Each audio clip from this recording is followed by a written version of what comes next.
म चाहिँ यहाँ सबैलाई ख्रीष्ट येशूको नाममा जय मसीह छ। आउनुहोस् हामी सबैजना हामी लुकाको सुसमाचार 7 अध्यायको 36 देखि लिएर 50 सम्म आज हामी पाठ गर्नेछौँ। लुकाको सुसमाचार 7 अध्याय 36 देखि 50 पदसम्म। म यहाँहरूको निम्ति सुरुका केही भाग म पढ्न चाहन्छु, त्यसपछि म पछि त्यो खण्डलाई म पढ्न चाहन्छु। लुकाको सुसमाचार 7 अध्यायको 36 देखि लिएर 50 पदसम्म। यहाँनिर चाहिँ पापी स्त्रीको कथा अथवा क्षमा भन्ने कुरा चाहिँ त्यहाँनिर उल्लेख गरिएको छ। हामी यो घटना फरिसीहरू मध्ये एकजनाले उहाँलाई भोजन गर्न निम्तो दिए र उहाँ त्यस फरिसीको घरमा गएर खाना बस्नुभयो। त्यस सहरमा एउटी पापी स्त्री थिई। फरिसीको घरमा यीशु खाना बस्नु भएको छ भन्ने सुनेर र एउटा सिंहमरमरको सिसामा अत्तर लिएर त्यो त्यहाँ आई। त्यसपछि हामी एकछिनमा पढ्नेछौँ। यहाँ चाहिँ यो पापी स्त्रीको क्षमाको बारेमा उल्लेख गरिएको छ र आज मेरो शीर्षक चाहिँ के छ भन्दाखेरि चाहिँ यहाँ चाहिँ नबोलाइएको पाहुना चाहिँ लाई चाहिँ प्रभु यीशु ख्रीष्टले स्वागत गर्नुभएको छ। The unwelcome guest welcome by Jesus Christ. यस्तै घटना, यस्तै किसिमको घटना जुन अहिले हामीले लुकाको सुसमाचारमा हामीले पढ्यौँ, त्यही घटना मत्तीको सुसमाचारमा, मर्कुसको सुसमाचारमा र यूहन्नामा पनि हामी पाउँछौँ। तर म तपाईँलाई यो स्पष्ट पार्न चाहन्छु कि यो घटनामा भएको स्त्री र यूहन्नाको सुसमाचारमा भएको घटनाको जुन स्त्रीको बारेमा त्यहाँ उल्लेख गरिएको छ त्यो चाहिँ फरक हो। त्यो चाहिँ एउटै घटना होइन। त्यहाँ पनि यस्तै किसिमको घटनाको बारेमा उल्लेख गरिएको छ र यहाँ पनि यस्तै किसिमको घटनाको बारेमा उल्लेख गरिएको छ। यो जुन हामीले खण्ड पढ्दैछौँ अहिले लुकाको सुसमाचारबाट, यो घटना चाहिँ गालिल भन्ने ठाउँमा भएको र यो चाहिँ सिमोन भन्ने एकजना फरिसीको घरमा भएको। तर यूहन्नाको सुसमाचारमा जुन घटना घटेको छ त्यो चाहिँ बेथेनी भन्ने ठाउँमा भएको र त्यो चाहिँ सिमोन कुष्ठरोगीको घरमा भएको घटना हो। यसकारण यो दुईटा घटना चाहिँ छुट्टा छुट्टै हो। यसलाई चाहिँ हामी एउटै भन्नु मिल्दैन। यहाँ चाहिँ एकजना फरिसीले चाहिँ यीशुलाई भोजन खानका निम्ति आफ्नो घरमा निम्तो दिएको छ। अब यो फरिसीहरू भनेको को हो त हामीले बुझ्नुपर्छ। यसकारण फरिसी भन्ने बित्तिकै के हो भन्दाखेरि चाहिँ यिनीहरू चाहिँ अलग गरिएका व्यक्तिहरू हो। दोस्रो कुरो चाहिँ तिनीहरू चाहिँ मक्काबीहरूको पालामा विकास भएको थियो। मक्काबीहरू भनेको चाहिँ यीशु ख्रीष्ट जन्मनुभन्दा झन्डै 175 वर्ष अगाडिको एउटा विशेष घटना हामी भेटाउँछौँ। र त्यति बेला चाहिँ यहुदी जातिहरूको बिचमा मक्काबी भन्ने विशेष मानिसहरू थिए जसलाई चाहिँ सिरियनहरूले एकदमै ठुलो आक्रमण गरेर चाहिँ तिनीहरूलाई चाहिँ ग्रिक संस्कृति, ग्रिक भाषा, ग्रिक जीवनशैली चाहिँ तिनीहरूलाई जबरजस्ती लाद्न खोजेको थियो। त्यति बेला चाहिँ यो मक्काबीहरूले तिनीहरूको विद्रोह गरेर, तिनीहरूको विरोधमा एकदमै विद्रोह गरेर चाहिँ तिनीहरूमाथि विजय पाएको थियो। र यो सिरियनहरूले चाहिँ हेर्नुहोस् न, यो सिरियनहरूले चाहिँ यिनीहरूलाई जबरजस्ती यिनीहरूले चाहिँ बुङ्गुरको मासु खानु लगाएको थियो, जबकि इजरायली मानिसहरूले सुँगुरको मासु खाँदैनन् र यो चाहिँ एकदमै अशुद्ध हो, बुङ्गुरको मासु खाँदैनन्। तर यिनीहरूले जबरजस्ती खान लगाएको थियो र ती सिरियनहरूले आएर चाहिँ मोसाको व्यवस्था जुन पहिलो 5वटा पुस्तक थियो त्यो 5वटा पुस्तकलाई त्याग्न भनेर जबरजस्ती तिनीहरूले चाहिँ एकदमै फोर्स गरेको थियो। तर यिनीहरूले त्यागेनन् र तिनीहरूले चाहिँ पवित्र परमेश्वरको मन्दिरमा यिनीहरूको आफ्नो शक्ति, सिरियनहरूको एकदमै ठुलो शक्ति भएको कारणले गर्दाखेरि तिनीहरूले चाहिँ आफ्नो जिउस भन्ने देवताको मूर्ति पनि तिनीहरूले स्थापना गरेको थियो। र यिनीहरूले जबरजस्ती चाहिँ यिनीहरूले चाहिँ यहुदी मानिसहरूलाई अथवा इजरायली मानिसहरूलाई चाहिँ पूर्ण रूपले चाहिँ ग्रिक शैली होइन संस्कृति र जीवनशैली चाहिँ लाद्न खोजेको थियो र तिनीहरूको धर्म कर्म पनि लाद्न खोजेको थियो। त्यस्तो बेलामा चाहिँ यो फरिसीहरू चाहिँ पुरा रूपले आफूलाई अलग गरिकन यो अवधिमा चाहिँ तिनीहरू चाहिँ पुरा रूपले विकास भएको थियो। तिनीहरू चाहिँ धार्मिक अगुवाहरू थिए। मानिसको दृष्टिकोणले हेर्ने हो भने चाहिँ मूसाको व्यवस्थालाई यिनीहरूले सिद्ध रूपले पालन गरेको थिए, एउटै पनि नटुटाइकन। मूसाको व्यवस्था पहिलो 5वटा पुस्तक बाइबलको यिनीहरूले पुरा रूपले यिनीहरूले पालन गरेको थियो। तिनीहरूको सिद्धान्त सबै कुरो ठिक छ भनेर चाहिँ तिनीहरूले भन्ने गर्थ्यो र तिनीहरूले सबभन्दा बढी चाहिँ पवित्रतालाई चाहिँ एकदमै महत्त्व दिन्थ्यो। पवित्रता हुनुपर्छ, जस्तो परमेश्वर पवित्र हुनुहुन्छ हामी पनि पवित्र हुनुपर्छ भन्ने कुरो चाहिँ तिनीहरूले सिकाउने गर्थे। यसकारण तिनीहरूले चाहिँ आफूले यसरी सोच्ने गर्थ्यो कि हामी चाहिँ परमेश्वरको नजिकमा छौँ भन्ने कुरा तिनीहरूले सम्झिने गर्थ्यो। र तिनीहरू शिक्षकहरू थिए, तिनीहरू चाहिँ व्यवस्थाका पण्डितहरू थिए। तिनीहरूले पहिलो 5वटा पुस्तक जसलाई तोरा पनि भनेर भनिन्छ, त्यो तोरा चाहिँ तिनीहरूले कण्ठै गरेको हुन्थ्यो। पहिलो 5वटा पुस्तक तिनीहरूलाई कण्ठै हुन्थ्यो। त्यति मात्र नभएर चाहिँ अर्को चाहिँ ओरल ट्रेडिसन भन्छ, जसलाई चाहिँ तिनीहरूले तालमुड भनेर चिनिन्थ्यो र त्यसलाई पनि तिनीहरूले कण्ठस्थ गरेको हुन्थ्यो। र तिनीहरू चाहिँ पवित्र परमेश्वरको व्यवस्थाप्रति चाहिँ एकदमै पोख्त व्यक्तिहरू थिए, पुरै रूपले त्यसप्रति चाहिँ जानकारी भएका व्यक्तिहरू। तिनीहरूले परमेश्वरको व्यवस्थाको संरक्षण गर्न खोजेका थिए र पवित्र परमेश्वरको वचनलाई चाहिँ अथवा व्यवस्थालाई चाहिँ तिनीहरूले पुरा रूपले पालन गर्न तिनीहरूले एकदमै ठुलो राम्रो विचार गरेका थिए। र तिनीहरूले सुरुमा चाहिँ जसरी भए तापनि पवित्र परमेश्वरको व्यवस्थालाई संरक्षण गर्नुपर्छ र जसरी भए तापनि पवित्र परमेश्वरको व्यवस्थालाई आज्ञा पालन गर्नुपर्छ र जसले पवित्र परमेश्वरको व्यवस्थाको उल्लङ्घन गर्छ तिनीहरूलाई चाहिँ यिनीहरू एकदमै घृणित दृष्टिकोणले हेर्ने काम गर्दथ्यो। र तिनीहरूले असल काम सुरु गरे, तर जब यीशुको पालामा तिनीहरू आइपुगे त्यति बेला चाहिँ यिनीहरूले परमेश्वरलाई भन्दा पनि बढी चाहिँ यिनीहरूले चाहिँ व्यवस्थालाई एकदमै बढी ध्यान दिन थालेको थियो र यिनीहरू चाहिँ एकदमै लिगलिस्टिक भएको थियो। नियमहरू मात्रै पालन गर्ने भए तर परमेश्वरको वचनलाई चाहिँ प्राथमिकता दिन छोडेका थिए।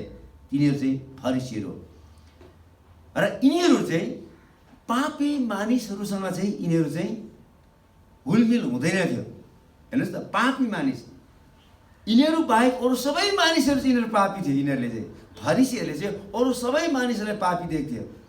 मत्ती 9 अध्यायको 11 पद अनुसार यीशुले कर उठाउनेहरूसँग र पापीहरूसँग किन खान्छन् भनेर यिनीहरूले यीशुका चेलाहरूसँग प्रश्न उठाएको थियो।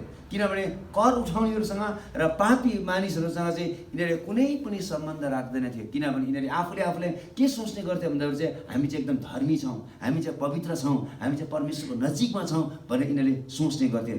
यदि यिनीहरूले बाटोमा अथवा बजारमा हिँड्दाखेरि तिनीहरूको पछ्यौराले अथवा तिनीहरूको लुगाले पापीलाई अलिकति यसरी छुयो मात्रै भने पनि यिनीहरूले आफूलाई चाहिँ अशुद्ध भयो भन्ने ठान्थ्यो। त्यसको पाप चाहिँ हामीमाथि सरेर आयो भनेर तिनीहरूले त्यसरी सोच्ने गर्थ्यो। किनभने यिनीहरू एकदमै धर्मी मानिसहरू थियो र यसकारण चाहिँ यिनीहरू चाहिँ बजारमा हिँड्दाखेरि चाहिँ एकदम होसियारी साथ कसैसँग पनि नठोक्किकन यिनीहरू चाहिँ गर्थ्यो त हिँड्ने गर्थ्यो। कसैसँग पनि यिनीहरू चाहिँ ठोकिँदैन थियो र यदि ठोक्किहालेको खण्डमा चाहिँ यिनीहरू मन्दिरभित्र पस्नभन्दा अगाडि अथवा आफ्नो घरमा पस्नभन्दा अगाडि चाहिँ यिनीहरूले लुगासुगा त्यहीँ फुकालेर पुरा रूपले नुहाइधुवाइ गरेर मात्रै आफ्नो घरभित्र पस्ने चलन थियो। यहुदीहरू चाहिँ त्यति साह्रो कठोर थियो किनभने तिनीहरूले आफूलाई धर्मी ठान्थे। नयाँ करारमा फरिसी भन्ने शब्द र अनि अर्को चाहिँ हिपोक्रेसी भन्ने शब्द, कपटी भन्ने शब्द चाहिँ यो दुईवटा शब्द चाहिँ साइमल्टेनियसली अथवा सिनोनिमसली अथवा पालै पालो यो चाहिँ प्रयोग गरेको छ। फरिसी भनेको ठाउँमा कतिचोटि कपटी भन्ने शब्द प्रयोग गर्छ, कतिचोटि कपटी भन्ने शब्द चाहिँ फरिसी भन्ने शब्द प्रयोग गर्छ। किनभने यिनीहरू चाहिँ बाहिरी रूपमा हेर्दा पनि एकदमै धर्मी भए तापनि वास्तवमा यिनीहरूको जीवनशैली चाहिँ के थियो त एकदमै कपटी थियो, एकदमै धेरै कपटी थियो यिनीहरू। यसकारण चाहिँ यो दुईवटा शब्दलाई चाहिँ बाइबलमा चाहिँ सिनोनिमसली अथवा पालै पालो यिनीहरूले चाहिँ प्रयोग गरेको छ। तिनीहरूले सधैँ यीशुलाई कसरी दोष लगाउँछ भनेर चाहिँ यिनीहरूले चाहिँ बाटो हेरिरहन्थ्यो। यीशुलाई दोष लगाउन भने तिनीहरूले मौका खोजिरहन्थ्यो र यिनीहरूले जहिले पनि यीशुलाई चाहिँ फन्दामा पार्न खोज्थ्यो। विभिन्न किसिमको अड्काहरू ल्याएर, विभिन्न किसिमको प्रश्नहरू लिएर आएर यीशुलाई चाहिँ फन्दामा पार्न यिनीहरूले खोज्ने गर्थ्यो। बत्तिसमा दिने यूहन्नाले यिनीहरूलाई सर्पको सन्तान भनेका छन्। म तपाईँको निम्ति म पढ्न चाहन्छु मत्तीको सुसमाचार 3 अध्यायको 7 देखि लिएर 10 पदसम्म। यहाँनिर चाहिँ यसरी लेखेको छ, हेर्नुहोस् न, म बप्तिस्मा दिने यूहन्नाले यो फरिसीहरूको बारेमा के भनेको छ? तर फरिसीहरू र सादुकीहरू मध्ये धेरैजनालाई बप्तिस्मा लिन आइरहेको देखेर तिनले उनीहरूलाई भने, ए सर्पका बच्चा हो, आउन लागेको क्रोधबाट भाग्न कसले तिमीहरूलाई चेतावनी दियो? यसकारण पश्चाताप सुहाउँदो फल फलाओ। अब्राहम नै हाम्रो पिता हुनुहुन्छ भने आपसमा भन्ने नगर, किनभने म तिमीहरूलाई भन्दछु, परमेश्वरले यी ढुङ्गाहरूबाट अब्राहमको लागि सन्तान उत्पन्न गर्न सक्नुहुन्छ। यहाँनिर एकदम स्पष्ट रूपले यहाँनिर चाहिँ बप्तिस्मा दिने यूहन्नाले भनेछ, ए सर्पका सन्तान हो, किनभने यिनीहरूले चाहिँ हामी चाहिँ अब्राहमका सन्तान हौँ भनेर चाहिँ आफूलाई घमण्ड गर्थे। हामी परमेश्वरले अब्राहमलाई छान्नुभयो र अब्राहमका सन्तानहरू हामी हौँ, हामी जस्तो सुकै मूल्यमा पनि हामी चाहिँ स्वर्ग जान्छौँ भनेर यिनीहरूले सोचेको कारणले गर्दाखेरि चाहिँ बप्तिस्मा दिने यूहन्ना तिनीलाई हकारेको छ, ए सर्पका सन्तान हो है, घमण्ड नगर। किनभने यदि परमेश्वरले चाहनुभयो भने यी ढुङ्गाहरूबाट पनि परमेश्वरले अब्राहमको सन्तानलाई के गर्नुहुन्छ त? खडा गर्न सक्नुहुन्छ। यसकारण चाहिँ एकदमै सुहाउँदो पश्चाताप गर है, सुहाउँदो फल फलाउनको निम्ति चाहिँ पश्चाताप गर भनेर चाहिँ बप्तिस्मा दिने यूहन्नाले तिनीहरूलाई हकारेको छ। मत्तीको सुसमाचार 23 अध्यायको 27 र 28 पदमा प्रभु यीशु ख्रीष्टले यी फरिसीहरूलाई भन्नुभयो है, ए चुनले पोतेका चिहान जस्तै मानिसहरू भनेर उहाँले भन्नुभयो। जसरी चिहानमा बाहिर रूपमा त्यो चिहानलाई चाहिँ सेतो रङले जसरी पोतेर एकदमै राम्रो बनाएको हुन्छ र भित्र चाहिँ एकदमै हड्डी र सिनोहरू हुन्छ, फरिसीहरू चाहिँ त्यस्तै किसिमका मानिसहरू हो भनेर चाहिँ प्रभु यीशु ख्रीष्टले सम्बोधन गर्नुभयो। बाहिर रूपमा चाहिँ तिनीहरू आफैलाई धर्मी भएका ढोङ गर्छन्, तर भित्र चाहिँ तिनीहरू चाहिँ एकदम के छ? कपटी छ तिनीहरूको भित्र र तिनीहरूको भित्रमा चाहिँ एकदम दुष्टता छ भनेर चाहिँ प्रभु यीशु ख्रीष्टले तिनीहरूलाई भन्नुभयो। र यस्ता मानिसले हेर्नुहोस् त, यस्ता मानिस चाहिँ यहाँ सिमोन भन्ने व्यक्ति छ यहाँनिर, यो चाहिँ एक फरिसी थियो। यो मान्छेले चाहिँ अब प्रभु यीशु ख्रीष्टलाई चाहिँ आफ्नो घरमा भात खानको निम्ति अथवा भोजन खानको निम्ति चाहिँ बोलाएको छ। हेर्नुहोस् है त, र यहाँनिर चाहिँ एकजना स्त्री चाहिँ आएको छ है, यहाँ चाहिँ एकजना स्त्री चाहिँ यहाँनिर चाहिँ विशेष आएको छ। र यो स्त्री चाहिँ कस्तो प्रकारले आएको छ? आफूलाई नम्र बनाइकन र एकदमै चूर्ण हृदय, ऊ पापी स्त्री थियो तर ऊ नम्र भइकन आफूलाई चूर्ण पारिकन चाहिँ यीशुलाई भेट्नको निम्ति आएको छ। हेर्नुहोस् त, म तपाईँको निम्ति पढ्न चाहन्छु। अघि पनि मैले पढिसकेको छु 37 र 38 पद। त्यस सहरमा एउटी पापी स्त्री थिए, फरिसीको घरमा यीशु खाना बस्नु भएको छ भन्ने सुनेर र एउटा सिंहमरमरको सिसीमा अत्तर लिएर त्यो त्यहाँ आई र पछिल्लोतिरबाट उहाँका पाउनिर उभिएर रुँदै उहाँको पाउ आँसुले भिजाउन लागि र आफ्नो शिरका कपालले पुज्दै उहाँको पाउलाई चुम्बन गरी र त्यो अत्तर घस्न लागि। त हेर्नुहोस् है त, by becoming to Jesus, हेर्नुहोस्, by coming to Jesus, she admits her sinful life, taking a risk to approach Jesus Christ. यीशु कहाँ आएर हेर्नुहोस् त, उसले आफ्नो म एक पापी स्त्री हो भनेर उसले स्वीकार गरेको छ र यीशु कहाँ आउनको निम्ति चाहिँ उसले चाहिँ के गर्छ? जोखिम उठाएको छ। किनभने सारा समाजलाई थाहा थियो कि यो स्त्री चाहिँ कस्तो किसिमको चरित्र भएको स्त्री हो भनेर सारा समाजलाई थाहा थियो। यी दिनहरूमा है कतिचोटि चाहिँ हाम्रो घरमा पाहुनाहरू आउँदाखेरि चाहिँ हामी के गर्छौँ त? विशेष ठुलो मान्छेहरू आउँदाखेरि चाहिँ हामी ढोकाहरू बन्द गरेर चाहिँ हैन, मेन ढोकाहरू बन्द गरेर चाहिँ भित्र चाहिँ हामी आरामले भोजन खान्छौँ। तर त्यस समय चाहिँ हेर्नुहोस् न, त्यस समय चाहिँ कुनै पनि गुरुहरू, कुनै पनि धर्मगुरुहरू, कुनै पनि मानिसको घरमा भोजन खानु आउँदाखेरि चाहिँ ढोका खुल्ला राख्नु पर्थ्यो। हेर्नुहोस् न कति फरक छ। हेर्नुहोस् न, हाम्रो चलन र यहुदीहरूको चलनमा कति फरक छ। त्यति बेलाको समयमा कुनै पनि धर्मगुरुहरू आउँदाखेरि चाहिँ ढोकाहरू खुल्ला राख्नु पर्थ्यो। हाम्रो समाजमा चाहिँ के छ भन्दाखेरि चाहिँ कुनै पनि अलिक ठुलो मान्छे चाहिँ ढोका बन्द गर्नु, अरूले देख्छ भनेर, हो कि होइन है? अरू पनि आइदियो भने फेरि भात नपुग्ला भन्ने डर हुन्छ है। तर यहुदी समाजमा चाहिँ एकदम फरक थियो। यहुदी समाजमा चाहिँ के फरक थियो भन्दाखेरि चाहिँ ढोका खुल्ला राख्नु पर्थ्यो। किनभने त्यो धर्मगुरु त्यो घरमा आइसकेपछि छरछिमेकीहरूले अथवा बाटोमा हिँड्ने मानिसले थाहा पाइसकेपछि यो घरमा चाहिँ धर्मगुरु आउनु भएको छ भनिसकेपछि तिनीहरू चाहिँ त्यो घरमा आउनु पाउँथ्यो। उहाँको शिक्षालाई सुन्नको निम्ति।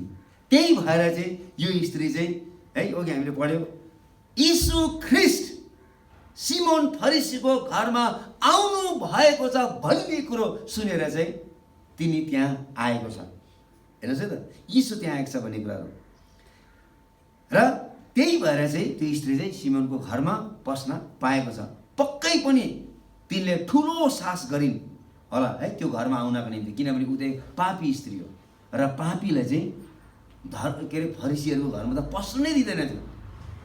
यो फरिसीको घरमा पापी स्त्री चाहिँ एकदमै आँट गरेर आफूलाई एकदमै जोखिममा राखेर आएको छ। उसलाई थाहा छ यदि मलाई यिनीहरूले ढोकामै रोक्यो भने चाहिँ मलाई पस्नु दिँदैन भन्ने उसलाई थाहा छ, तर पनि उसले जोखिम उठाएको छ। किनभने यो त फरिसीको घरमा ऊ आइरहेको छ। फरिसीहरूले पापीहरूसँग त सम्बन्धै राख्दैन थियो, तिनीहरूसँग कुनै पनि मूल्यमा तिनीहरू त छुँदैन पनि थियो। अब यो स्त्री त घरभित्रै आएको छ। ल हेर्नुहोस् त, यसको उसले जोखिम उठाएर आएको छ। किनकि यो स्त्रीको बारेमा असल बोल्ने मानिस त्यो ठाउँमा कोही पनि थिएन। यही लेखेछ पापी स्त्री भनेर। यसकारण त्यो स्त्रीको बारेमा शुभ कुराहरू गर्ने, राम्रो कुराहरू गर्ने कोही पनि थिएन। तब राम्रो विचार गर्नुहोस् त, तपाईँ र म नभएको बेलामा तपाईँ र मेरो विरुद्धमा कुनै पनि मान्छेले कुरा गर्दाखेरि तपाईँलाई मलाई कति चित्त दुख्छ। त्यस्तै प्रकारले यो स्त्रीको बारेमा सारा गाउँभरि नै कुरा काट्थ्यो र उसलाई कति धेरै चित्त दुखेको छ होला। यसकारण चाहिँ उसले के गरेछ त, यीशुलाई भेट्नको निम्ति आँट कसेर ढोका खुल्ला भएको देखेर ऊ चाहिँ त्योभित्र सुटुक्क पसेको छ। हेर्नुहोस् त, तिनी यीशु कहाँ आउनुभयो। तपाईँ राम्रो विचार गर्नुहोस्, हामी पापी भएको भएदेखि धर्मी मानिसको अगाडि हामी कहिले पनि आउन सक्ने थिएनौँ। हामी त भाग्ने थियौँ, हो कि होइन? हामी त भाग्ने थियौँ। पापी मान्छेहरू धर्मी मान्छेको नजिकमा आउनै सक्दैन। तर यहाँनिर चाहिँ हेर्नुहोस् त, एउटा पापी आफूलाई थाहा भएर म एक पापी हो भन्ने कुरो थाहा पाएर, म नराम्रो छु भन्ने कुरो थाहा पाएर चाहिँ तिनी चाहिँ यीशु कहाँ आएको छ। तिनी तयारीको साथमा आएको छ। तिनीसँग चाहिँ सिङ्गमरमरमा है त्यहाँनिर चाहिँ एउटा विशेष किसिमको अत्तर लिएर आएको छ र यो अत्तर चाहिँ तिनको निम्ति अति नै बहुमूल्य थियो। जुन किसिमको यहाँनिर अत्तरको बारेमा यहाँनिर कुरा गरेको छ, यो चाहिँ हिमाली भेगमा मात्रै पाइन्छ। तपाईँ गुगलमा सर्च गर्नुहोस्, यो चाहिँ विशेष कि नेपालमा पाइन्छ कि त चाइनामा पाइन्छ। अरू कुनै पनि देशमा यो विशेष किसिमको अत्तर पाइँदैन। र यो अत्तरको बारेमा चाहिँ कुरा गरेको छ। यो अत्तर चाहिँ कहाँ भेटाएको छ? यो चाहिँ इजरायलमा। यसकारण चाहिँ पक्कै पनि यो अत्तर अत्यन्तै महँगो छ, एकदमै बहुमूल्य छ। त्यति बेलाका स्त्रीहरूले यस्तो घाँटीमा पनि माला जस्तो अत्तरलाई एउटा सानो सिसीमा लगाएर चाहिँ तिनीहरूले त्यो लगाएर हिँड्ने गर्थ्यो। आफूलाई एकदमै त्यसले चाहिँ एकदमै धाक दिन्थ्यो बहुमूल्य अत्तर पनि, किन त्यो एकदमै बहुमूल्य थियो, त्यो एकदमै महँगो थियो। र यहाँनिर चाहिँ है तपाईँले यही कुरोलाई तपाईँले यहुनाको सुसमाचार 12 अध्यायमा पढ्नुभयो भने त्यहाँ चाहिँ धेरै मूल्यमा बिक्री गर्न सक्थ्यो भन्ने कुरो चाहिँ यहुदा स्कृतिले त्यहाँनिर सम्बोधन गरेको छ। यसकारण यो अत्यन्तै बहुमूल्य थियो र त्यो अत्तर तिनको निम्ति अत्यन्तै बहुमूल्य थियो। And she gave away her possession, उसले जे जति आफ्नो निम्ति आफ्नो भविष्यको निम्ति थुपारिराखेको थियो, जोगाइराखेको थियो, उसले चाहिँ प्रभुको निम्ति ती कुरा दिएको छ। अरूले के भन्छ तिनले वास्ता गरिनन् र त्यसप्रति ध्यान पनि लगाएनन् है। मान्छेले त्यसैले भन्नुहोस्, आई डोन्ट केयर, तर मलाई यीशु चाहिन्छ। हैन, ऊ पापी हो, उसलाई थाहा छ मलाई रोग छ, फरिसीको घरमा ऊ त पस्नु नै पाउँदैन, त्यो बाटो नै हिँड्नु पाउँदैन, तर उसलाई मतलब छैन। मलाई रोकोस्, मलाई मान्छेले जेसुकै भन्नुहोस्, मलाई मतलब भएन, तर मलाई यीशु चाहिन्छ है भनेर चाहिँ तिनी यीशुलाई भेट्न निम्ति आएको छ। तिनले यीशुलाई जो तिनको मुक्तिदाता हुनुहुन्थ्यो उहाँको लागि तिनको प्रेम एकदम के भएको थियो त, अन्धो भएको थियो। जेसुकै भन्नुहोस्, मलाई मतलब छैन, तर मलाई के चाहिन्छ? यीशु चाहिन्छ है। She was blinded by the love of Jesus Christ. यीशुले भन्नुभयो तिनले मलाई ठुलो प्रेम देखाएकी छ। हेर्नुहोस् न 47 पद म पढ्न चाहन्छु है। तिनले गरेको व्यवहार अनुसार, तिनले गरेको क्रियाकलाप अनुसार प्रभु यीशुले के भन्नु 47, यसकारण म तिमीलाई भन्दछु यसका पाप जो धेरै छन् क्षमा भएको छन्, किनभने यस स्त्रीले बढी प्रेम देखाई है। यस स्त्रीले बढी प्रेम देखाई भन्ने कुरो चाहिँ प्रभु यीशु ख्रीष्टले भन्नुभयो। She gave best to Jesus, उसले आफूमा भएको सबभन्दा असल थोक यीशु ख्रिस्टलाई दिनुभएको छ। Laying herself down at his feet in complete submission, आफूलाई पूर्ण रूपले प्रभु यीशु ख्रिस्टको पाउमा समर्पित भएको छ। She had an overflowing gratitude toward Jesus Christ, प्रभु यीशु ख्रिस्टलाई चाहिँ पोखिने गरी, है त, माथि माथि मात्रै होइन, पोखिने गरी धन्यवाद दिएको कुराहरू हामी तिनको क्रियाकलापबाट हामी थाहा पाउँछौँ। हेर्नुहोस् न, अब यहाँनिर चाहिँ 39 पदमा अब यो सिमोन पत्रुसले चाहिँ सिमोन फरिसीले चाहिँ के सोचेको छ हेर्नुहोस् है त। उहाँलाई निम्तो गर्ने फरिसीले यो देखेर मनमा नै यसो भन्न लागे, यिनी अगमवक्ता हुँदो हुन् त यिनलाई छुने को हो, कस्ती स्त्री हो भनी यिनले जान्ने थिए, किनकि यो त पापिनी हो। ल हेर्नुहोस् त, अब यो मान्छेले चाहिँ शङ्का गर्न थालेको छ।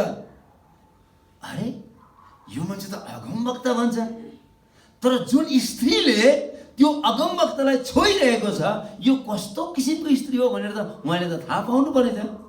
भनेको मतलब चाहिँ यो अगमवक्ता होइन रहेछ भन्ने कुरो चाहिँ यसले अड्कल काट्न थालिसकेको छ। Through this verse we come to know what the intention of Pharisees was, right? He is thinking that Jesus is not a prophet, right? यो पदबाट हामी थाहा पाउन सक्छौँ कि यो फरिसीले यीशुलाई को कस्तो किसिमले सोचेको थियो भन्ने कुराहरू र यीशु ख्रीष्ट चाहिँ अगमवक्ता होइन भन्ने कुरो चाहिँ उसले यहाँनिर थाहा पाएको छ। यीशुले तुरुन्तै त्यो फरिसीको विचारलाई थाहा पाएर भन्नुभयो। 40 र 41 दिन म पढ्न चाहन्छु, हेर्नुहोस् है त। 40 देखि तुरुन्तै यीशुले त्यस फरिसीलाई भन्नुभयो, ए सिमोन, तिमीलाई केही भन्नु छ? तिनले भने, गुरुज्यू भन्नुहोस्। कोही साहुका 2 ऋणीहरू थिए, एकजनाले 500 रुपैयाँ र अर्कोले 50 रुपैयाँ ऋण लिएका थिए, तर तिनीहरूसित तिर्ने केही नहुँदा तिनले दुवैलाई माफी दिए। यसकारण भन त, यो 2 मध्ये कुन चाहिँले तिनलाई बढी प्रेम गर्दथे? सिमोनले भने, म ठान्दछु जसले बढी क्षमा पायो। उहाँले तिनलाई भन्नुभयो, तिमीले ठिकै विचार गर्यो। हेर्नुहोस् है त, तिमीले ठिकै विचार गर्यो भन्ने कुरा प्रभु यीशु ख्रीष्टले यो उखानबाट चाहिँ यो सिमोन फरिसीलाई स्पष्ट पार्न चाहन्थे कि यो स्त्री चाहिँ जसरी यीशुलाई भेट्नको निम्ति आएको छ, तिनको पाप प्रशस्त छ र उसलाई चाहिँ क्षमाको आवश्यकता छ भन्ने कुरो चाहिँ यीशु ख्रीष्टले चाहिँ त्यो फरिसीलाई चाहिँ महसुस गराउनु भयो। यीशुले त्यो स्त्रीको पापलाई इन्कार गर्नु भएन। सारा गाउँले नै त्यो स्त्रीको पापको बारेमा कुरा गर्थ्यो भने यीशु ख्रीष्ट आफैले पनि इन्कार गर्नु भएन। यीशुले भन्नुभयो उसले धेरै पाप गरेको छ तर उसले क्षमा पनि पाएको छ भन्ने कुराहरू। यीशुले त्यो स्त्रीको बहुमूल्य अत्तर र तिनको क्रियाकलापको होइन तर तिनको हृदय कति महान छ भन्ने कुरो चाहिँ यीशुले सिकाउन खोज्नु भयो। हेर्नुहोस् न, त्यो स्त्री आएर चाहिँ यीशुलाई ढोकेको है, उसको आँसुले उहाँको पाउलाई पुछेको होइन, अथवा त्यहाँनिर त्यो आँसुले धोइदिएको, त्यो अत्तर लगाइदिएको कुराहरू भन्दा पनि, त्यो स्त्रीले गरेको क्रियाकलाप भन्दा पनि त्यो स्त्रीले चाहिँ यीशुको निम्ति, हेर्नुहोस् है त, आफ्नो कस्तो किसिमको हृदय लिएर आएको थियो भन्ने कुरो चाहिँ यीशुले स्पष्ट पार्नुभयो त्यो सिमोनलाई। हेर है, उसको सिंहमरमर भन्दा पनि, उसको त्यो अत्तर भन्दा पनि, उसले गरेको त्यो क्रियाकलाप भन्दा पनि उसको हृदय चाहिँ अति उत्तम थियो भन्ने कुरो चाहिँ सिकाउनु भयो। तिनको हृदय कति धन्यवादी थियो भन्ने कुरा तिनले बहुमूल्य अत्तर खनाएर चाहिँ प्रभुलाई साँचो भक्ति देखाएको छ। हेर्नुहोस् न, उसको हृदय चाहिँ कति साह्रो पापले भरिएको थियो र यो पापबाट क्षमा दिन सक्ने चाहिँ प्रभु यीशु ख्रीष्ट मात्र हुनुहुन्छ भन्ने कुरो जानेर चाहिँ उसले धन्यवादको साथमा चाहिँ उमा भएको त्यो सबै बहुमूल्य कुरा पनि प्रभु यीशु ख्रीष्टको पाउमा ती कुरो खनाएको छ।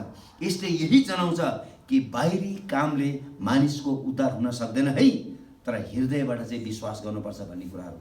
त्यसकारण हामीले बाहिरी रूपमा मान्छेलाई दान दक्षिणाहरू दिएर है, मान्छेलाई विभिन्न किसिमको है कर्महरू गरेर है मानिसलाई चाहिँ एकदमै सबै कुराहरू गरेर धर्मी चाहिँ त्यसरी ठहरिँदैन है।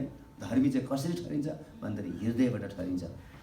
परमेश्वरले हृदयलाई हेर्नुहुन्छ, हाम्रो बाहिरी क्रियाकलापलाई होइन। तपाईँले कति भेटी चढाउनु भयो, तपाईँले कति दशंश चढाउनु भयो होइन, तपाईँले सेवाको निम्ति कति पैसा दिनुभयो, त्यो इम्पोर्टेन्ट होइन। इम्पोर्टेन्ट चाहिँ के हो भन्दाखेरि चाहिँ तपाईँ र मेरो हृदय परमेश्वरको निम्ति कस्तो छ, त्यो चाहिँ अत्यन्तै इम्पोर्टेन्ट हो। सिमोन कस्तो किसिमको व्यक्ति थियो हेर्नुहोस् न। यो सिमोन फरिसी जसले यीशु ख्रिस्टलाई उहाँको घरमा भोजन खानको निम्ति निम्तो दिएको थियो, त्यो व्यक्ति कस्तो थियो भन्दाखेरि कोल्ड हार्टेड, एकदमै चिसो हृदय भएको व्यक्ति, अनकन्सर्न, वास्ता नगर्ने व्यक्ति र स्पेक्टिकल होस्ट अथवा यो चाहिँ के शङ्का गर्ने व्यक्ति थियो।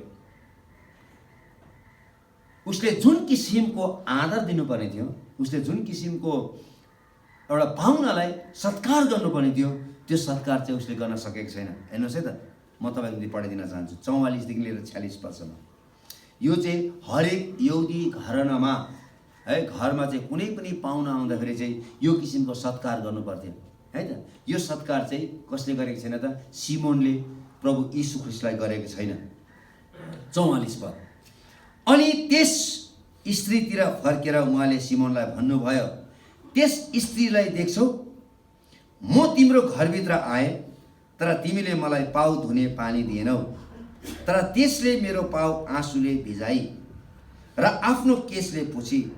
तिमीले मलाई चुम्बन गरेनौ, तर यसले त यहाँ म आएदेखि मेरो पाउमा चुम्बन गर्न छोडेको छैन।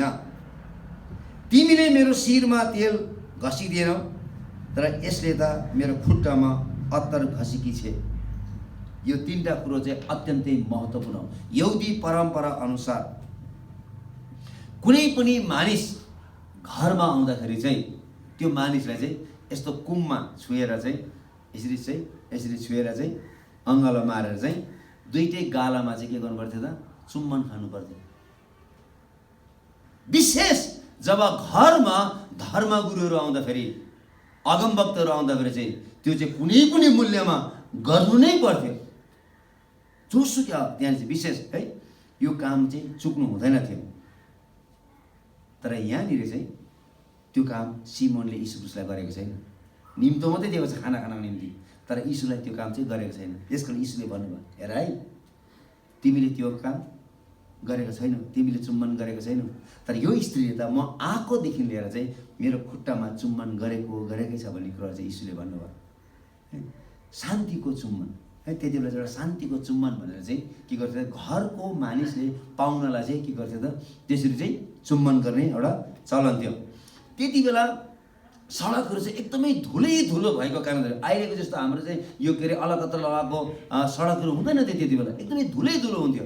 यस कारण चाहिँ कुनै पनि घरमा पाहुना आउँदाखेरि चाहिँ त्यो घरका नौकर चाहिँ बाटामा पानी लिएर चाहिँ घर अगाडि उभिएर बस्नु पर्थ्यो र पाहुनालाई चाहिँ के गर्नु पर्थ्यो? पुरै खुट्टाहरू धोइदिनु पर्थ्यो, हातहरू धोइदिनु पर्थ्यो।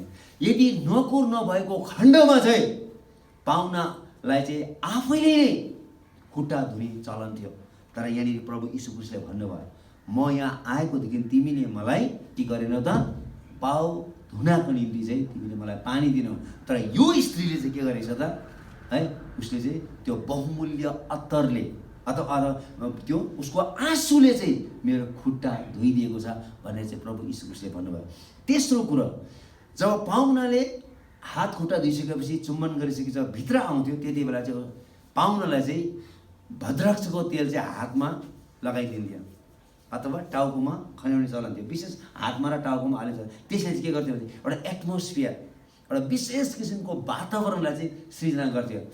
मिठो बास्ना आउँथ्यो कोठाभरि नै। र त्यसको लागि चाहिँ हरेक पाहुनालाई चाहिँ घरमा आएको है पाहुनालाई चाहिँ घरको मानिसले चाहिँ मुखियाले चाहिँ त्यो तेल हातमा खन्याउने गर्थ्यो। तर त्यो सिमोनले यीशुलाई यो कुरो गरेन र यीशुले भन्दै हुनुहुन्छ, यो स्त्रीले गरे। हेर है, तिमीले मलाई तेल दिएनौ, तर यो स्त्रीले त म आएकोदेखि नै यसले चाहिँ मेरो शिरमा के गर्छ? तेल लगाएर चाहिँ यसले घसेको छ भन्ने कुरो चाहिँ यहाँनिर चाहिँ यीशुले स्पष्ट गर्नुभयो। र त्यसपछि मात्रै भोजन खाने ठाउँमा चाहिँ बस्न पाउँथ्यो। As a Pharisee, हेर्नुहोस् न, as a Pharisee, he could have claimed to be closest to God, but he failed to recognize his presence in his own house. यो फरिसीहरूले आफैलाई यसरी दाबी गर्ने गर्थ्यो, हामी चाहिँ परमेश्वरको नजिकमा छौँ भन्ने कुरो।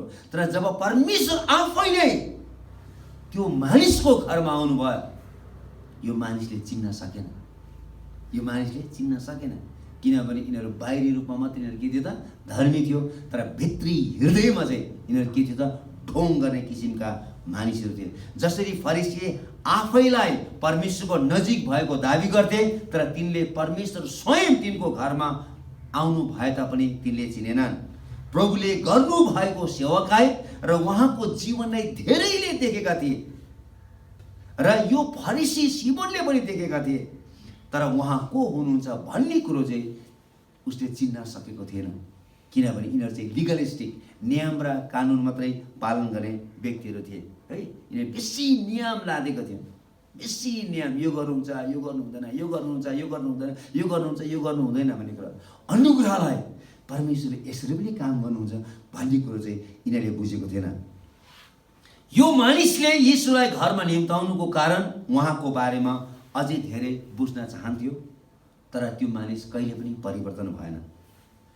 अनि दुःखको कुरो चाहिँ के छ भन्दा, he claimed close to God, but sadly Jesus himself is in his house and he was not able to recognize it. दुःखको कुरो चाहिँ परमेश्वरको बारेमा जान्न चाहन्थ्यो, जब परमेश्वर आफै आउनुभयो उहाँलाई यिनीहरूले चिन्नै सकेन।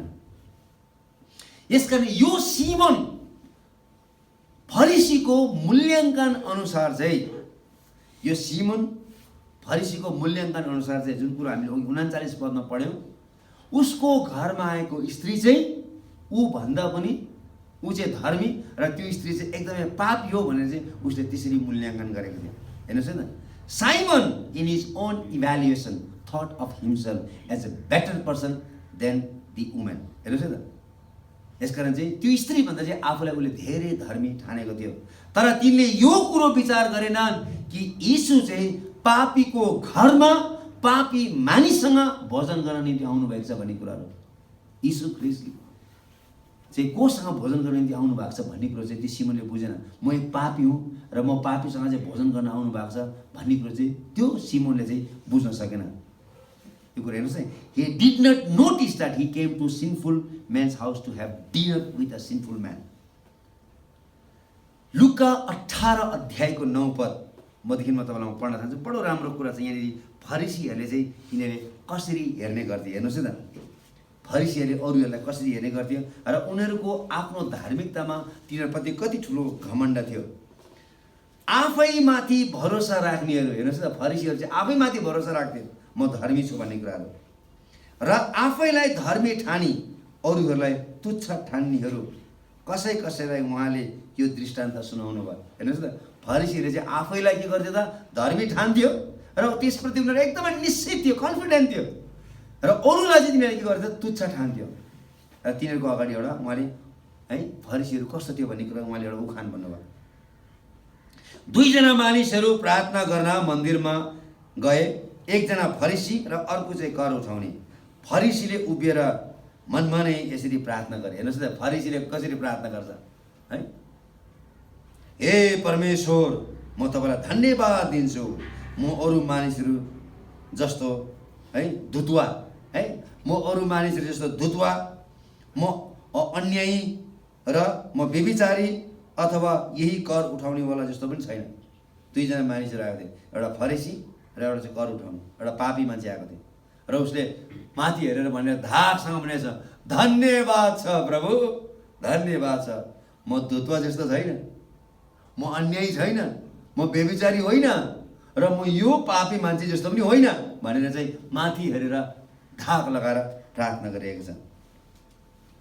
तर त्यसले के भने, र म हप्तामा 2 पल्ट उपवास बस्दछु। हेर्नु त, फरिसीले गरेको प्रार्थना, हप्तामा म 2 पल्ट उपवास बस्दछु र मैले पाएको सबै थोकको 10औं म दिन्छु। उसले धाक लगाएर भनिरहेको छ। तर त्यो कर उठाउने, हेर्नुहोस् न, मन्दिरको नजिक पनि आउन सकेन, मन्दिरको नजिक पनि आउन सकेन, र उसले माथि के अरे आफ्नो अनुहार उठाएर हेर्ने उसमा त्यो क्षमता पनि थिएन। उसले कसरी प्रार्थना गरेको छ। तर कर उठाउने चाहिँ टाढै उभिएर टाढै उभिएर स्वर्गतिर पनि आँखा पनि उठाउन नउठाई है घोप्रो परेर यसो भनेर आफ्नो छाती पिट्न थाले, आफ्नो छाती पनि पिट्न थालेको छ। हेर्नु नि, हे परमेश्वर म पापीमाथि दया गर्नुहोस्, म पापीमाथि दया गर्नुहोस्। म तिमीहरूलाई भन्दछु यो चाहिँ मानिस त्यस अर्को मानिसभन्दा धर्मी ठहरिएर आफ्नो घरतिर गयो। परमेश्वरको दृष्टिमा चाहिँ धाक लगाउने होइन, तर यो नम्र मानिस, यो पापी मानिस जसले परमेश्वरको दया खोज्यो, त्यो मानिसले चाहिँ के गर्यो त परमेश्वरको अनुग्रह पायो भन्ने कुरो चाहिँ यीशुले भन्दै हुनुहुन्छ। यसकारण फरिसीहरूले चाहिँ आफ्नो धार्मिकतामा पूर्ण निश्चयताको साथ तिनीहरूले हामी धर्मी छौँ भनेर तिनीहरूले चाहिँ आफूले आफूलाई धाक लगाउँथ्यो र अरू सबैले चाहिँ तुच्छ ठान्ने गर्थ्यो। तिनले आफैलाई एक धर्मी मानिस ठान्थे, तर तिनले कहिले पनि म एक पापी मानिस हो भनेर बुझेनन्। जुन सिमोनले यीशु ख्रिस्टलाई उनको घरमा बोलाएको थियो, त्यो सिमोनले चाहिँ म एक पापी मानिस हो भनेर उसले कहिले पनि सम्झेन। म एक धर्मी मानिस हो भनेर उसले धाक नै लगाइरहेको र तिनलाई तिनको पापको क्षमाको आवश्यकता छ भन्ने कुरो पनि त्यो मानिसले महसुस गरेन।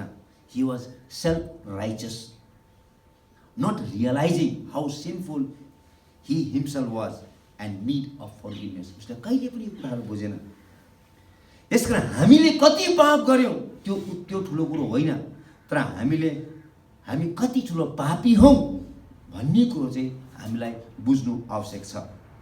किनभने पहिलो यूहन्ना 1:8 यसरी लेखिएको छ, हेर्नुस् है त।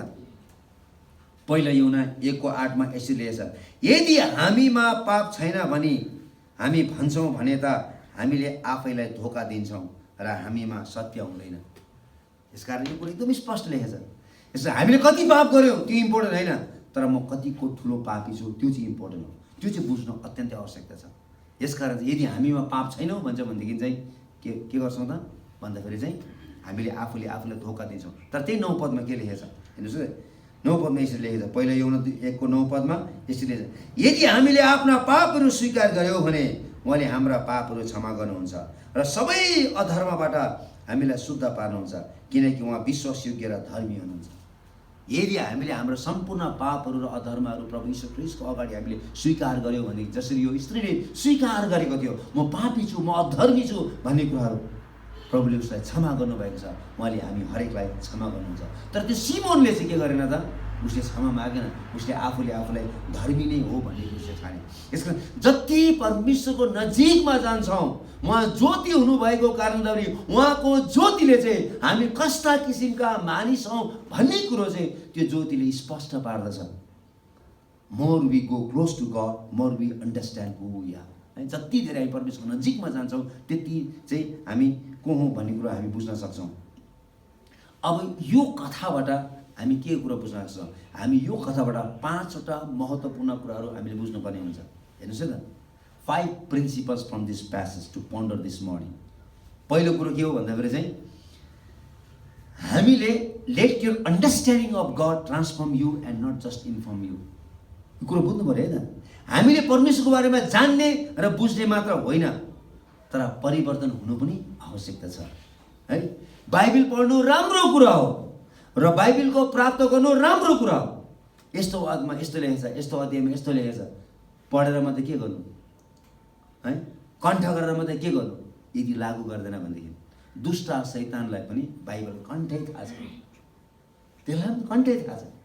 यसकारण चाहिँ बाइबल पढ्ने मात्र होइन, यीशुको बारेमा इन्फर्मेसन मात्रै, जानकारी मात्रै दिने होइन, तर परमेश्वरको वचनलाई हामीले के गर्नुपर्छ त, पालन गर्नुपर्छ। त्यस अनुसार यदि हामी जिउँदैनौँ भने हामी यो फरिसी समान हुनेछौँ। यो फरिसीले पनि परमेश्वरको वचन पहिलो 5वटा पुस्तक कण्ठस्थ, तपाईँ जुनै पदमा जे पनि सोध्नुहोस् यिनीहरूलाई पुरै कण्ठस्थ हुन्थ्यो। यिनीहरूले बोक्नु पर्दैन थियो, यिनीहरूको पुरै दिल दिमागमा नै यिनीहरूको चाहिँ त्यो व्यवस्था लेखिएको हुन्थ्यो। र ओरल ट्रेडिसनहरू जति पनि मुखले मौखिक जति पनि व्यवस्थाहरू थियो त्यो सबै यिनीहरूलाई कण्ठस्थ थाहा थियो, तर यिनीहरूले कहिले पनि पालन गर्दैन थिए। यिनीहरू कहिले पनि परिवर्तन भएको थिएन। सिमोनले यीशुलाई तिनको घरमा मात्र निमन्त्रणा गरे, तर तिनले आफ्नो हृदयमा यीशुलाई उनले निमन्त्रणा गर्न सकेन। त्यो चाहिँ एकदमै इम्पोर्टेन्ट हो। हेर्नुहोस् है त, तिनले तिनको हृदयमा निमन्त्रण गर्न। यसकारण हामी के गर्नुपर्छ त? हामीले सिक्नुपर्ने कुरो चाहिँ हामीले यीशुलाई चाहिँ सबभन्दा पहिला हाम्रो घरमा भन्दा पनि हाम्रो हृदयमा चाहिँ हामीले निमन्त्रण गर्न सक्नुपर्छ। हामी उहाँको प्रेममा चाहिँ हामी आउनुपर्छ। दोस्रो कुरो हामी के सिक्छौँ? हामीले कहिले पनि कुनै पनि व्यक्तिको अतीतलाई लिएर न्याय गर्नु हुँदैन। यहाँनिर यो स्त्रीको बारेमा न्याय गरेको छ है, यो पापी स्त्री हो। यदि उहाँ अगमवक्ता भएको भए त उहाँले चिन्नु हुने थियो यो कस्तो किसिमको स्त्री हो भनेर। तर यो पाठबाट हामी के सिक्छौँ भन्दा चाहिँ हामीले कहिले पनि कुनै पनि व्यक्तिको पुरानो कुरालाई अथवा अतीतलाई लिएर चाहिँ हामीले न्याय गर्नु हुँदैन, अथवा त्यो अतीतलाई लिएर आएर चाहिँ वर्तमानमा घृणा गर्नु हुँदैन। अतीत नराम्रो थियो र तर वर्तमानमा सुन्दर भएको छ, तर त्यो अतीतलाई लिएर चाहिँ वर्तमानमा चाहिँ त्यो व्यक्तिलाई चाहिँ के गर्नु हुँदैन त? घृणा गर्नु हुँदैन। तिनीहरूले नबोलाएको पाहुनालाई है, नबोलाएको पाहुना हुनसक्छ तर जसलाई प्रभुले चाहिँ स्वागत गर्नुहुन्छ। कतिचोटि चाहिँ हामीले मन नपराएका मान्छेहरू हुनसक्छ, हामीले घरमा नबोलाएका मान्छेहरू हुनसक्छ, तर प्रभुले चाहिँ तिनीहरूलाई चाहिँ बोलाउनुहुन्छ भन्ने कुरा हो है त। यदि हामी होसियारी भएनौँ भने हामी पनि फरिसी जस्तै भूमिका खेलिरहेको हुन्छौँ। यो स्त्रीलाई सिमोन फरिसीको घरमा निम्तो दिएको थिएन, तर तिनी आई, यीशुले त्यसलाई स्वागत गर्नुभयो, तर त्यो सिमोनले स्वागत गरेन। कतिचोटि हाम्रो जीवनमा पनि त्यस्तै हुनसक्छ र यदि हामीले त्यस्तै गऱ्यौँ भनेदेखि चाहिँ हामी पनि त्यो सिमोन फरिसीभन्दा फरक हुने छैनौँ। तेस्रो कुरो, let your righteousness be based on the righteousness of Jesus Christ. हाम्रो धार्मिकता चाहिँ यीशु ख्रिस्टको धार्मिकताको आधारमा हुनुपर्छ। हाम्रो असल कामहरूमा होइन, हामीले असल ज्ञानहरू नियमहरू पालन गरेर होइन है, हामीले पुरा रूपले चाहिँ बाइबललाई पालन गरेको छ भन्ने कुराहरू होइन है त। हामी आफै नै सेल्फ राइचियस हुनु हुँदैन। यीशु ख्रिस्टले जुन धार्मिकता उहाँले हामीलाई सित्तैमा दिनुभएको छ त्यस धार्मिकता अनुसार चाहिँ हामीले आफूलाई धर्मी मानिसहरू हौँ भनेर चाहिँ मानिसको अगाडि चाहिँ हामी के गर्नुपर्छ? प्रस्तुत गर्नुपर्छ, हाम्रो असल कामद्वारा चाहिँ होइन। चौथो कुरो, come to Jesus with a broken and contrite heart. जसरी यो स्त्री प्रभु यीशु ख्रिस्ट कहाँ रुँदै आफ्नो हृदयलाई टुक्राइ टुक्राइदिन उहाँको अगाडि आउनुभयो, उहाँ यो स्त्रीको आँसुले यीशुको पाउलाई धुनुभयो, त्यस्तै प्रकारले चाहिँ है हामी उहाँको अगाडि चाहिँ आफूलाई चूर्ण पारिकन आउनुपर्छ भन्ने कुरो चाहिँ हामी शिक्षा सिक्छौँ। भजन सङ्ग्रह 51को 17 पदमा त्यही रहेछ, परमेश्वरले चूर्ण हृदय भएकोलाई उहाँले इन्कार गर्न सक्नुहुन्न भन्ने कुरा हो। र परमेश्वरले चाहिँ चूर्ण हृदय भएका बलिदानलाई चाहिँ उहाँले स्वीकार गर्नुहुन्छ भन्ने कुरो बताएको छ। उहाँले चाहिँ बलिदानहरूलाई होम बलिलाई उहाँले स्वीकार गर्नुहुन्न, तर उहाँले चाहिँ चूर्ण हृदय, रुएका हृदयहरूलाई, भाँचिएका हृदयहरूलाई उहाँले स्वीकार गर्नुहुन्छ भन्ने कुरो बताएको छ। Jesus welcomes those who truly worship him by being aware of death of sin. जसले म पापी छु, म एक पापी मानिस हो भनेर आफूले आफूलाई सम्झिन्छ र त्यस्ता मानिसले प्रभु म पापी हो भनेर पवित्र परमेश्वरको आराधना गर्छ, त्यस्ता मानिसको आराधनालाई प्रभु यीशु ख्रिस्टले स्वीकार गर्नुहुन्छ। अन्तिम कुरो, give yourself completely to the one who forgives your sin. जुन व्यक्तिले हाम्रो सारा पापलाई क्षमा गर्नुहुन्छ त्यो व्यक्तिलाई आफूलाई प्रभुको हातमा समर्पण गर्नुहोस् र उहाँले तपाईँलाई क्षमा पनि दिनुहुन्छ, उहाँले शान्ति पनि दिनुहुन्छ।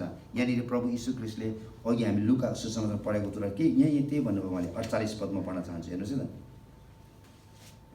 47, यसकारण म तिमीलाई भन्दछु यसको पाप धेरै छन्, क्षमा भएका छन्, किनकि यस स्त्रीले बढी प्रेम गरेको छ। तर जसलाई थोरै क्षमा गरिन्छ त्यसले थोरै मात्रै प्रेम गर्दछ। अनि उहाँले त्यस स्त्रीलाई भन्नुभयो तिम्रो पाप क्षमा भएको छन् है, प्रभुले एकदम स्पष्ट रूपले भन्नुभयो। र अन्तिममा 50 पदमा उहाँले त्यस स्त्रीलाई भन्नुभयो तिम्रो विश्वासले तिमीलाई बचाएको छ, शान्तिसित छ। क्षमा मात्रै पाएन, शान्ति पनि पाए। यसकारण जसले हामीलाई क्षमा दिनुहुन्छ, जसले हामीलाई शान्ति दिनुहुन्छ, उहाँ कहाँ हामी आफैलाई समर्पण हुन्छ। मत्ती 11:28 त्यही भनेको छ, ए बोझले दबिएका मानिसहरू हो म कहाँ हो, म तिमीहरूलाई विश्राम दिनेछु। ए बोझले दबिएका मानिसहरू हो म कहाँ हो, म तिमीहरूलाई विश्राम दिनेछु। यसकारण अन्तिम कुरो चाहिँ जानुभन्दा अगाडि हामीले के लिएर जानु पर्यो भन्दा with all sincerity seek and embrace the presence of Jesus in your life, not with holding anything back, है। एकदम इमान्दारीको साथमा, विश्वास योग्यको साथमा, है, प्रभु यीशु ख्रीष्टलाई के गर्नुहोस्, अङ्गमान गर्नुहोस्। तपाईँभित्र कुनै पनि त्यस्तो नचाहिने कुरा नराख्नुहोस्, प्रभुलाई अङ्गमान गर्नुहोस्। आउनुहोस् हामी सबैजना मिलेर हामी प्रार्थना गर्नेछौँ। आउनुहोस् हामी एकछिन हामी आफैलाई प्रभुको हातमा हामी समर्पण गर्नेछौँ। आउनुहोस्।